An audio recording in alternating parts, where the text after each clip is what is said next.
Untuk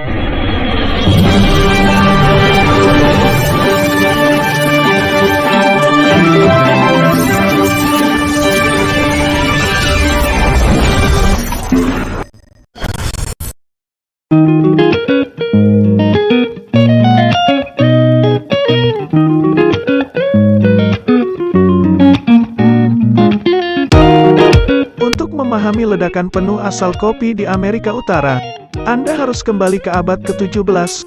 Kapten John Smith dan beberapa pemukim Inggris lainnya mendirikan pemukiman pertama, Jamestown, Virginia, pada 1607. Bersamaan dengan itu, John Smith memperkenalkan kopi. Meskipun banyak sejarawan menganggap Jamestown sebagai pemukiman pertama di Amerika Serikat, itu bukan upaya pertama. Beberapa tahun sebelumnya, tepatnya tahun 1585, Inggris berusaha mendirikan sebuah kota di Pulau Roanoke. Namun, upaya pertama ini tidak bertahan lama, dan banyak pemukim jatuh sakit karena penyakit baru dan kelaparan.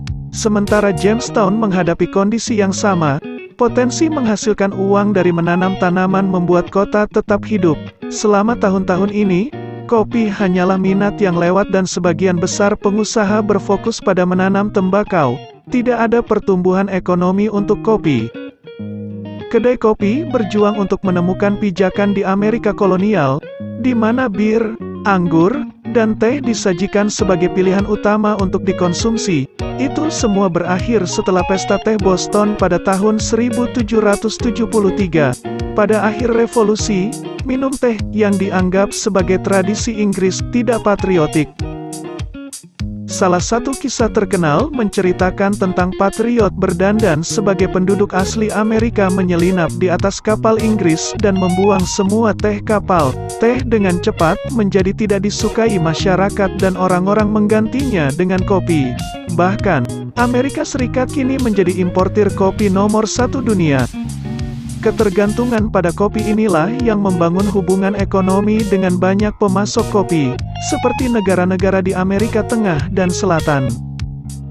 Saat ini, Amerika Serikat terus menjadi tokoh dominan dalam kopi.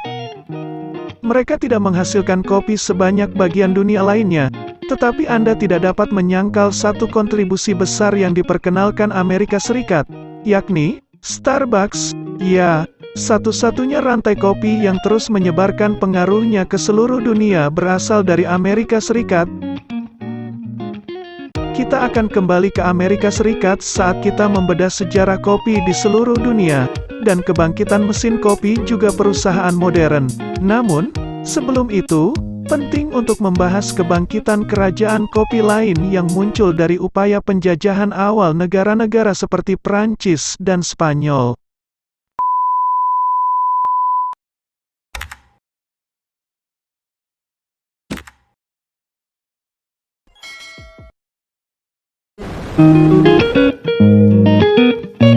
Pemirsa Tungtup Channel, selanjutnya bagaimana kekaisaran kopi di Vietnam. Sementara Indonesia, India, dan Jepang menduplikasikan kopi mereka sendiri, pembangkit tenaga listrik sejati di belahan dunia ini tidak muncul sampai Vietnam dan Filipina memasuki keributan. Vietnam tidak terlibat dalam produksi dan perdagangan kopi dunia sampai tahun 1857. Seperti negara-negara Asia Timur lainnya, Prancislah yang pertama kali membawa kopi ke negara itu. Kopi terus menanjak sebagai salah satu industri unggulan di tanah air Vietnam, hingga menjadi yang kedua dalam hal produk pertanian, tepat di belakang beras. Kopi, bagaimanapun, tidak segera menguasai tanah dan iklim Vietnam. Sulit untuk tumbuh dan daerah di mana ia bisa bertahan adalah untuk produksi beras.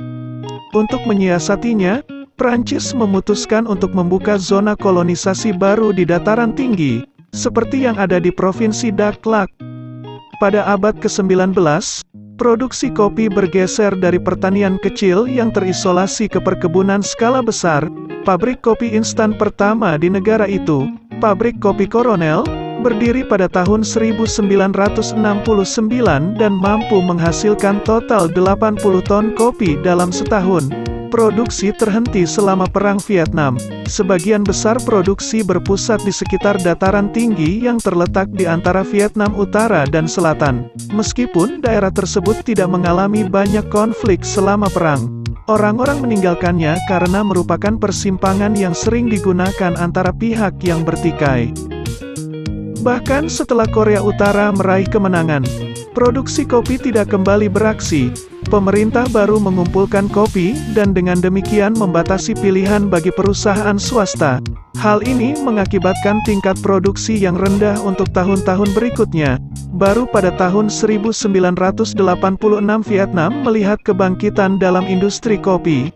Reformasi pemerintah membuka pintu bagi perusahaan milik swasta, dan ini dengan cepat menyebabkan minat yang tiba-tiba pada perkebunan kopi. Momentum itu berlanjut hingga hari ini, dan sekarang Vietnam memasok sebagian besar kopi dunia kedua setelah Brasil. Namun, Vietnam bukan satu-satunya negara Asia Tenggara yang memegang erat kopi.